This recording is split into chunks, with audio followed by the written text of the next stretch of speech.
ഒരുപാട് വർഷമായിട്ടോ നാട്ടിലെ പള്ളിപ്പെരുന്നാളും ഉത്സവമൊക്കെ കൂടിയിട്ട്. കഴിഞ്ഞ ആഴ്ച നമ്മുടെ ഡ്രോഹഡയിൽ നടന്ന അയർലൻഡ് പൂരത്തിന് ഞങ്ങൾ ഫാമിലിയായിട്ട് പോയിട്ടുണ്ടായിരുന്നു കേട്ടോ. ഈ പറഞ്ഞ പെരുന്നാളിൻ്റെയും ഉത്സവത്തിൻ്റെയൊക്കെ ചെറിയൊരു ഓർമ്മപ്പെടുത്തലായിട്ടാട്ടോ എനിക്ക് തോന്നിയത്.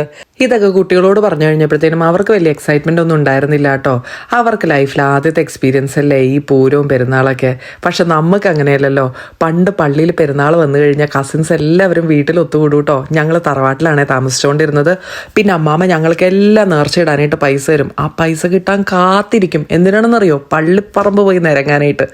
അതിൽ വില 1 രൂപയോ 2 രൂപയോ നേർച്ച ഇട്ടാലായി.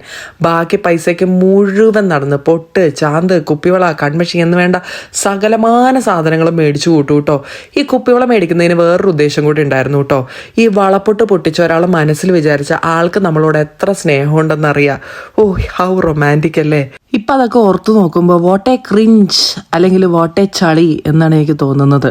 നിങ്ങൾക്ക് ഇതുപോലെ ചെറുപ്പത്തിൽ പല അനുഭവങ്ങൾ ഉണ്ടാവുമെന്ന് എനിക്കറിയാം. എന്തെങ്കിലും ഉണ്ടെങ്കിൽ ഒന്ന് ഷെയർ ചെയ്തോളൂ കേട്ടോ.